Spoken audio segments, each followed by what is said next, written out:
Hello friends, welcome to my YouTube channel CK education hub. Friends, आज के इस video में मैं आप लोगों को Bihar board class 12th English rainbow part 2 prose section का तीसरा चैप्टर जिसका नाम है ए पिंच ऑफ एसनप, इसके समरी को समझाने जा रहा हूँ।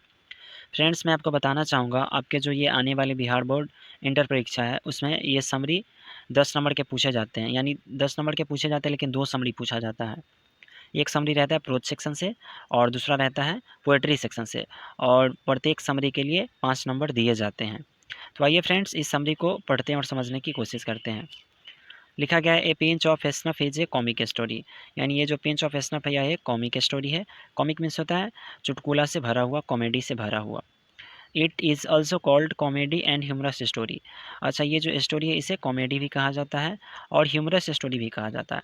फ्रेंड्स, मैं आपको बताना चाहूँगा वैसा स्टोरी जिसमें सिर्फ कॉमेडी ही कॉमेडी हो उसे ह्यूमरस स्टोरी कहा जाता है। आइए फ्रेंड्स, आगे देखते हैं क्या लिखा गया है। It has been written by Manohar Malgonkar. अच्छा, ये जो ए पिंच ऑफ एसनफ है इसे किसने लिखा है? मनोहर मालगोंकर ने लिखा है। He was a very famous writer of English literature.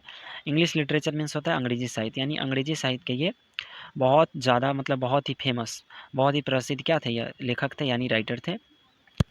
He was also a great novelist, साथ ही वह ग्रेट मीन्स होता है महान, बहुत ही ज़्यादा महान नोवेलिस्ट थे यानी उपन्यासकार भी थे।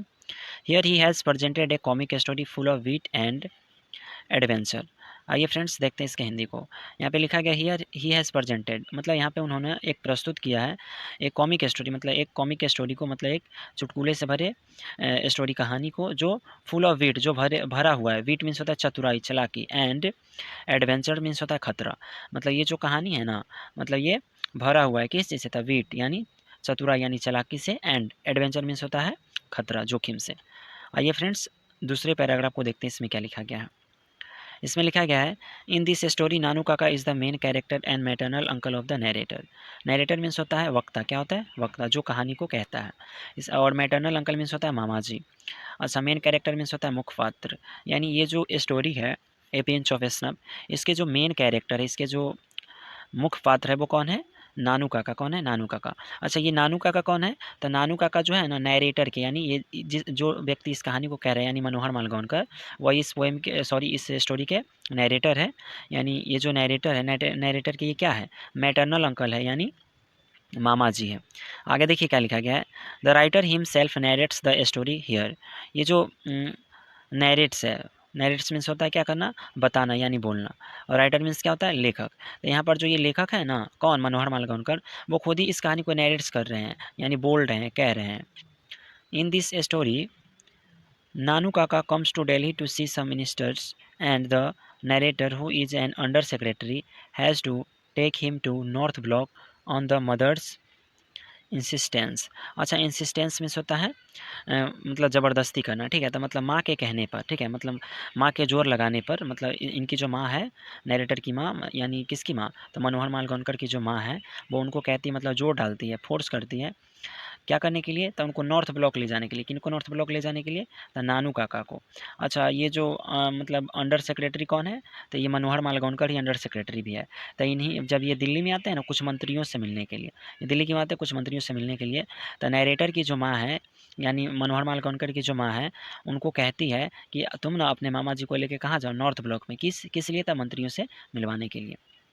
बट नानू काकाज एक्सपीरियंस वाज बिटर देयर। ये जो मतलब माँ के कहने पर ये जो मनोहर मालगोंकर है, नानू काका को नॉर्थ ब्लॉक लेके जाते हैं, लेकिन नानू काका का जो एक्सपीरियंस होता है, इनका जो अनुभव होता है ना, वो वहाँ पे बिल्कुल भी सही नहीं होता है, वो बीटर होता है, मतलब कड़वा होता है। यानी जब वो मंत्री से मिलने के लिए जाते हैं वहाँ पर, तो इनका व्यवहार जो है ना बिल्कुल भी सही नहीं रहता है, मतलब ये ज़ोर ज़ोर से बोलते हैं और गुस्से में रहते हैं। इसीलिए यहाँ पे लिखा गया है नानू काकाज एक्सपीरियंस वाज बीटर देयर, यानी नानू काका का जो एक्सपीरियंस वहाँ पे कैसा रहता है? कड़वा रहता है, या तीखा भी बोल सकते हैं।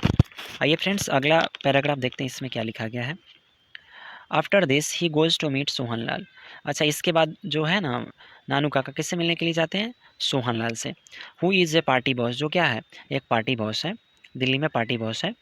ही has successfully impressed him by his words and wits to showing that he knows the ambassador Hazrat Barkat Ali. Very well. इसमें लिखा गया है नानू काका जो है ना वहाँ पे सफल रहते हैं, मतलब सफल रहते हैं और सफलतापूर्वक वो इम्प्रेस कर लेते हैं किसको, था सोहन लाल को। किस चीज़ से, तो हिज वर्ड्स मतलब अपने शब्दों से, एंड विट्स और अपने चतुराई से, चालाकी से। अच्छा वो मतलब अपने शब्दों का यूज करते हैं और चालाकी देखते हैं, चालाकी दिखाते हैं। अच्छा कैसे दिखाते हैं, तो मतलब शोइंग दैट मतलब यह दिखाते हुए कि ही नोज़ द एम्बेसडर हज़रत बरकत अली वेरी वेल, मतलब यह दिखाते हुए मतलब वहाँ पे मतलब चतुराई दिखाते हैं कि वह ना हज़रत बरकत अली को अच्छे तरीके से जानते हैं। फ्रेंड्स मैं आपको बताना चाहूँगा ये जो एम्बेसडर है ना हज़रत बरकत अली, इसके पास ना ये सोहन लाल के बेटा ट्रेड कमिश्नर बन के जाने वाला रहता है, लेकिन कुछ कारणवश जो है वह नहीं जा पाता है। तो ये सोहन लाल ना नानू काका से मतलब पैरवी लगवाना चाहता है, इसीलिए इसमें नानू काका जो है ना इस बात को दिखाते हुए उससे बात करते हैं कि मैं ना हज़रत बरकत अली को अच्छे तरीके से जानता हूँ। During talk with Sohan Lal he came to know about welfare minister. अच्छा जब वह सोहन लाल से बात कर रहे होते हैं, कौन, नानू काका जब सोहन लाल से बात कर रहे होते हैं, ही नो अबाउट वेलफेयर मिनिस्टर, तो उनको ना वेलफेयर मिनिस्टर के बारे में पता चलता है, यानी कल्याण मंत्री के बारे में पता चलता है। Also he knew that Sohan Lal wanted his son to get married with welfare minister's daughter but the minister refused। साथ ही इनको पता भी चल जाता है कि सोहनलाल जो है ना वो अपन बेटा के शादी वेलफेयर मिनिस्टर के बेटी से करना चाहता है, लेकिन ये जो वेलफेयर मिनिस्टर है ना इस बात से मना कर देता है। वो कहता है कि मैं अपनी बेटी की शादी तुमसे नहीं करूँगा। तो फ्रेंड्स ये जो पैराग्राफ अभी हम पढ़े हैं इसमें ये बताया गया है कि नानू काका जब सोहनलाल से मिलने के लिए जाते हैं ना तो सोहनलाल को इम्प्रेस कर लेते हैं किस चीज़ से, तो अपने शब्दों से और अपने चालाकी से। अच्छा ये शब्दों और चालाकी से कैसे इम्प्रेस कर लेते हैं, तो वह ना जब सोहनलाल से बात करते हैं तो वह सोहनलाल को कहते हैं कि हम ना एम्बेसडर मतलब राजदूत हज़रत बरकत अली को अच्छे तरीके से जानते हैं। अच्छा जानते हैं, ये बात जब सोहनलाल को पता चलता है तो सोहनलाल ये अपन बेटा के ना एकरा पास भेजना चाहता है ट्रेड कमिश्नर बना के। तो ये सोचता है सोहनलाल कि हम ना नानू काका से पैरवी करवा लेंगे। देखिए आगे क्या होता है फिर। लेकिन जब ये सोहनलाल से बात कर रहे होते हैं नानू काका, तो इनको ना वेलफेयर मिनिस्टर के बारे में पता चल जाता है, और इनको ये भी पता चल जाता है कि ये जो सोहनलाल है ना ये अपन बेटा के शादी वेलफेयर मिनिस्टर की बेटी से करना चाहता है, लेकिन वेलफेयर मिनिस्टर इस बात से मना कर देता है। आइए फ्रेंड्स लास्ट पैराग्राफ को देखते हैं, इसमें क्या लिखा गया है। It's really a very interesting story by Manohar Malgonkar, where he has beautifully expressed the smartness of his maternal uncle and main character of the story Nanu Kaka. यानी ये जो नानू काका है ना इस स्टोरी के मेन कैरेक्टर भी हैं, और ये जो नरेटर है ना कौन, मनोहर मालगोनकर, नरेटर या राइटर भी बोल सकते हैं, इसके मैटरनल अंकल भी है। तो इनके जो मैटरनल अंकल है उनके स्मार्टनेस को मतलब इनके चालाकी को, ठीक है, और इस कहानी के जो मेन कैरेक्टर है मतलब उसको भी बहुत ही सुंदर तरीके से क्या किया, व्याख्या किया है।